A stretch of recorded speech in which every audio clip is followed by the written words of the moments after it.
5 अगस्त 2022 को रिलीज हुआ एक ऐसा टीवी शो जिसने सपनों की दुनिया और हमारी दुनिया को पूरी तरह से बदल कर। हाँ दोस्तों, मैं बात कर रहा हूँ एक बेहतरीन कास्टिंग एंड कमाल के वीएफएक्स एंड म्यूजिक के साथ एक सुपरनेचुरल फैंटेसी ड्रामा शो की, जिसमें सपनों की दुनिया के डार्क वर्ल्ड को इस तरीके से प्रेजेंट किया है कि जिसमें आप पूरी तरह से खो जाओ। दोस्तों, आइए जानने की कोशिश करते हैं इसके पीछे की कहानी को। द सैंडमैन नील गैलम द्वारा लिखी हुई एक कॉमिक बुक है जिसके आर्टिस्ट है सैम कैर, माइक ड्रैगन, जिल थॉमस, ब्रेन। इस कॉमिक बुक की सबसे पहले कवर किया गया था 1998 में हैव मैकन द्वारा। जब इस बुक को 1998 में पहली बार प्रकाशित किया गया तो द सैंडमैन की बुक बहुत ही मार्केट में बिक रही थी।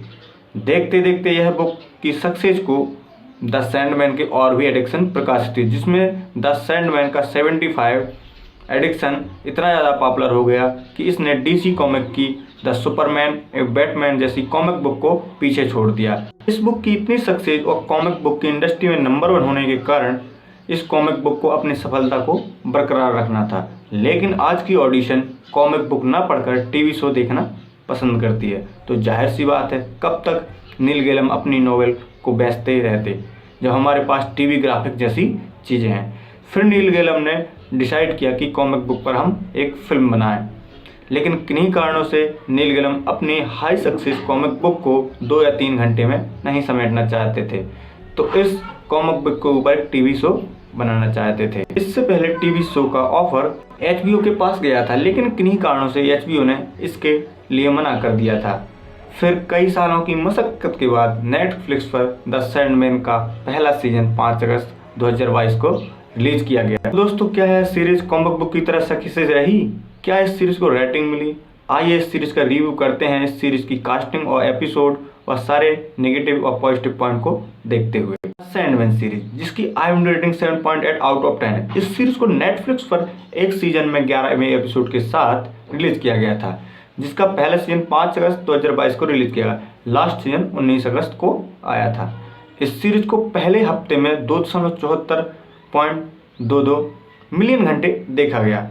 यह सीरीज नेटफ्लिक्स के टॉप 10 पहले 3 हफ्ते में सबसे ज़्यादा देखे जाने वाली वेब सीरीज में 7वें नंबर पर है। यह सीरीज दुनिया के 50 से ज़्यादा देशों में नेटफ्लिक्स पर नंबर 1 पर चल रही है। जाहिर सी बात है कि जब यह सीरीज इतनी पॉपुलर है और इसमें कमाल के वीएफएक्स फैंटेसी में डार्क वर्ल्ड को दिखाया गया है, तो इस सीरीज का बजट भी महंगा होगा, लेकिन उतना नहीं जितना कि मार्वल की एक सीरीज के एक एपिसोड का होता है। दोस्तों, मार्वल की सीरीज का एक एपिसोड का बजट होता है $25 मिलियन। 11 एपिसोड का बजट $165 मिलियन आया। इस सीरीज का क्रेडिट दिया जाता है नील गैलम को, जो इस सीरीज के क्रिएटर भी हैं। यह एक इंग्लिश राइटर हैं जिन्होंने 10 से अधिक सैंडमैन की बुक को राइट किया है और साथ ही 30 से ज़्यादा मूवी के राइटर भी हैं, जिनमें शामिल है Good Omens and Caroline American जैसी फिल्म शामिल है। इसी के साथ ही डेविड गायर, जो एक अमेरिकन राइटर है, और हेलन हेनवर्ग ने भी स्क्रीन राइटिंग के रूप में काम किया है इस सीरीज में। प्रोड्यूसर की बात करें तो सैमसन एंड लैन स्मिथ, जो Happy Death to you and Land Plenty, Mad Max जैसी फिल्मों के लिए जाने जाते हैं। साथ ही इस सीरीज को डायरेक्ट किया है Jam Child, Address Bays and Los Hooper ने। अगर हम इस सीरीज की कास्ट को देखें तो इस सीरीज की कास्ट बहुत ही लंबी है। जैसे जैसे सीरीज में हम आगे बढ़ते जाते हैं वैसे वैसे नए कैरेक्टर की एंट्री होती जाती है।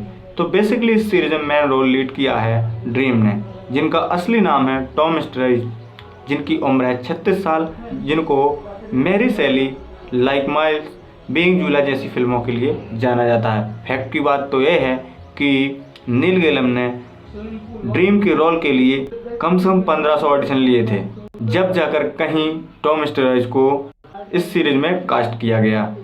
नेक्स्ट कास्ट की बात करें तो नेक्स्ट कास्ट है जोहाना, जिनका असली नाम है जीना कैलेमान। यह एक इंग्लिश एक्ट्रेस हैं जिनको विक्टोरिया, कैप्टन अमेरिका, डॉक्टर हू जैसी पॉपुलर मूवी के लिए जानी जाती हैं।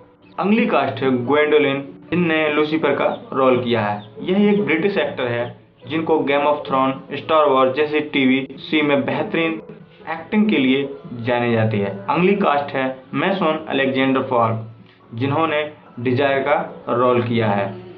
इनको काउबॉय बेबॉप फिल्म की जबरदस्त एक्टिंग के लिए जाना जाता है। इसी के साथ जानने की कोशिश करते हैं कि सैंडमैन की कहानी के पीछे का रहस्य। दुनिया में इंसान सपना देखता है और ओवरएज जिंदगी के 6 साल सपने में ही बिता देता है। क्या आपने सोचा है कभी कि अगर आप सपने से कभी बाहर ही ना आए और कोई हो जो हमारे सपनों को कंट्रोल करता, हमको अच्छे और बुरे सपने दिखाता हो, ऐसा कोई व्यक्ति हो? हाँ दोस्तों, द सैंडमैन सीरीज हमारे सपनों की दुनिया और रियल लाइफ के आसपास घूमती हुई। सैंडमैन एक American fantasy supernatural horror series है।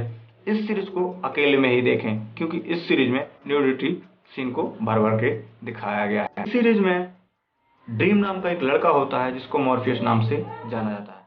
साथ ही वह हमारे सपनों को कंट्रोल करता है। इसी की वजह से इसको किंग ऑफ ड्रीम भी कहा जाता है। एक और दिखाया जाता है एंडलेस की फैमिली की मैथोलॉजिकल फैमिली से इंट्रोड्यूस कराया जाता है और दिखाया जाता है वह किस तरीके से सपनों की दुनिया को बैलेंस करके रखते हैं। अनफॉर्चुनेटली एक बार ड्रीम की कुछ गलती या कहा जाए मानव की शक्तियों द्वारा कैद कर लिया जाता है जादू से और ड्रीम की 3 शक्तिशाली औजार चुरा लिए जाते हैं जिनमें मांस, रेत एंड रूबी। तो क्या ड्रीम इंसानों की दुनिया से वापस आ पाता है और क्या वह अपने औजार वापस पा लेता है? और क्या होता है ड्रीम के ना होने से? जब दुनिया में ड्रीम ही नहीं रहेगा तो क्या फर्क पड़ता है इंसानों की दुनिया में व सपनों की दुनिया में? इसके लिए तो आपको इस सीरीज को देखना होगा, लेकिन ध्यान रहे अगर आप इस सीरीज को तभी देखें जब आपके पास पैसेंस हो। चलिए बात करते हैं इस सीरीज के नेगेटिव पॉइंट की ओर। नंबर 1 पर इस सीरीज के पहले सीजन की स्टोरी लाइन के बेस से ये देखें तो इस सीरीज को लंबा दिया गया है जो कि कम भी रखते तो भी चलता है। पॉजिटिव की बात करें तो इस सीरीज की Hindi dubbing must and best है। नंबर 2, जिस तरीके से फैंटेसी डार्क वर्ल्ड को दिखाया गया है वो भी कमाल का है और साथ ही स्टोरी लाइन के साथ इस सीरीज की कास्टिंग और म्यूजिक वीएफएक्स को जिस एक्शन के साथ दिखाया गया है वो भी जबरदस्त है। दोस्तों, अगर आपने यह सीरीज देख ली है तो आपको कैसी लगी इस सीरीज को कमेंट में जरूर बताएं। साथ ही आपको हमारा वीडियो पसंद आया है तो वीडियो को लाइक करें और इसी तरह के वीडियो देखने के लिए हमारे चैनल को सब्सक्राइब करें। Thanks for watching.